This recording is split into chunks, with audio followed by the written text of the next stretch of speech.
Ogunsanwo is here. Thank you for coming on this morning. We do know that the last time out, I think it was about 204,000 votes that the governor won with. You've been digging into these elections. What kind of figures should we be considering now?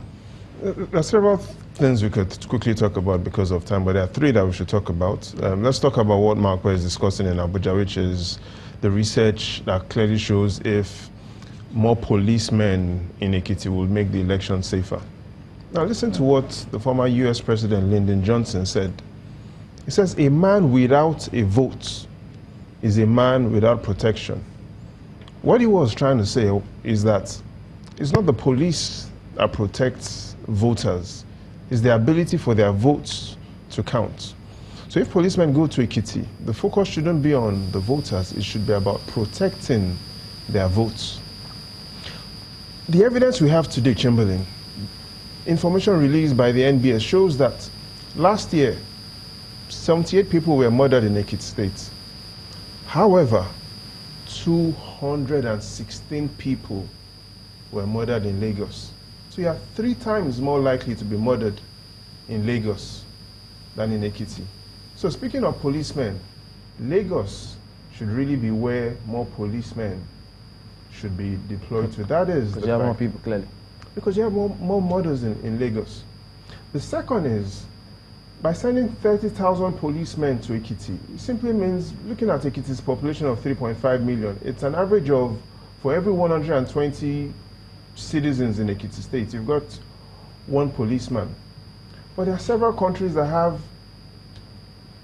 less policing and are safer. In the UK, they've got 130,000 policemen. An average of, for every 500 citizens, only 1 policeman. The UK, safer than Ekiti. In the US, the average is, for every 350 citizens, 1 policeman. Again, safer than Ekiti. So there isn't any direct correlation for safety by the higher number of policemen doesn't mean Ekiti will be safer. Indeed, what we know is Transparency International's reports, when they ran their survey on what people's perception about the police is that the police are perceived to be corrupt. Last year, the National Bureau of Statistics also released a report. The #1 institution that was ranked as, that had the highest prevalence of corruption, of bribery, the police. So when we send policemen to Ekiti, yes, on one hand that is good, but it could also mean we are sending corruption to Ekiti. It could mean we are sending crime to Ekiti. It could mean we are sending commotion to Ekiti. So yes, policemen should be there, but they should be there not necessarily to protect or intimidate voters, but to ensure that they protect votes and that the votes are counted. That's the first. The second is to look at the PVC collection in Ekiti State. There's something phenomenal that has happened between May 2015 and January this year. That's over 2.5 years. PVC collection in Ekiti grew by only 3,000. Just 3,000? Just 3,000. But between January and date, it's grown by over 100,000. So we should really ask INEC that, what has happened within the last 6 months? Is it voters are more excited to pick up their PVCs, or are the wrong people picking up these PVCs? Let's explore that a little further when we come back in a moment. Stay with us.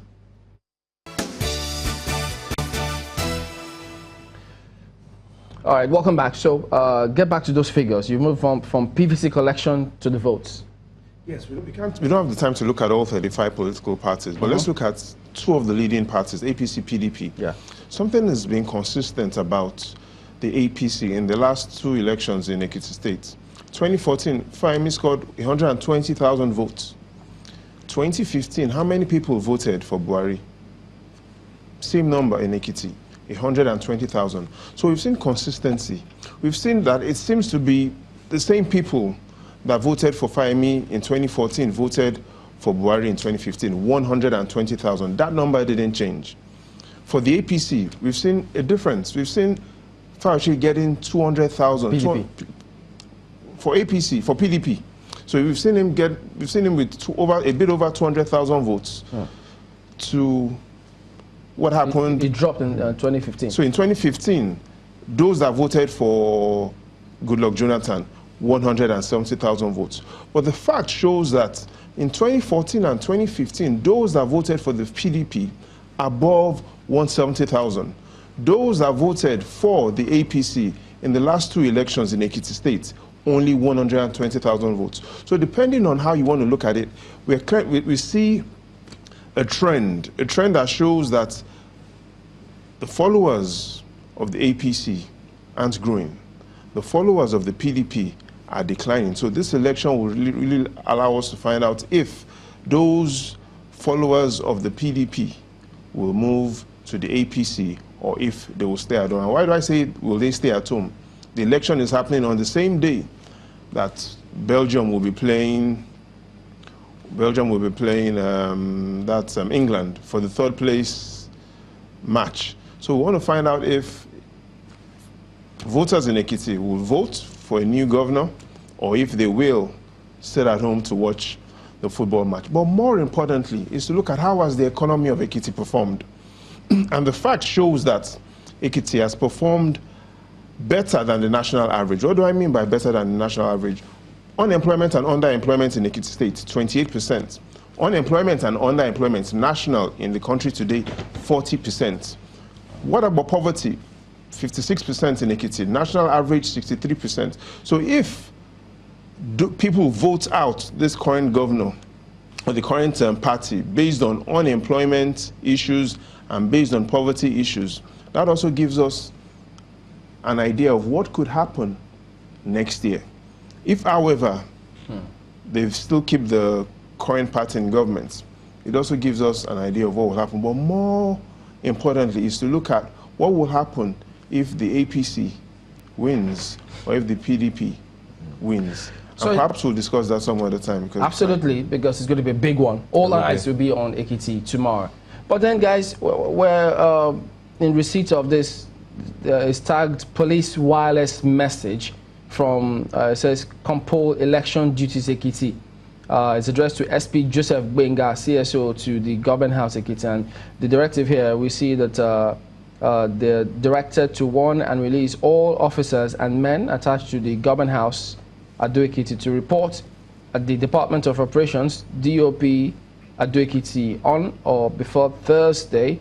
So clearly here it says they're leaving the ADCs, all the other policemen have got to be removed. That's what this message is, police wireless message. I thought this is contrary to what the first PRO was talking about, but who knows. All right, so there you go. That's the show today. Thank you all for watching. We'll be keeping tabs and bringing you up to date on what's going on in Ekiti. You have to watch this space. Keep your dial on channels. I'm Chamberlain Uso. And I'm Gimba Umar. Thank you. I'm Maope Ogun Yusuf. Have a great weekend, everybody. I'm Ajuri Ngalale. The views and opinions expressed by guests on this program are those of the maker and do not necessarily reflect the views, opinions, and endorsement of Channels Television.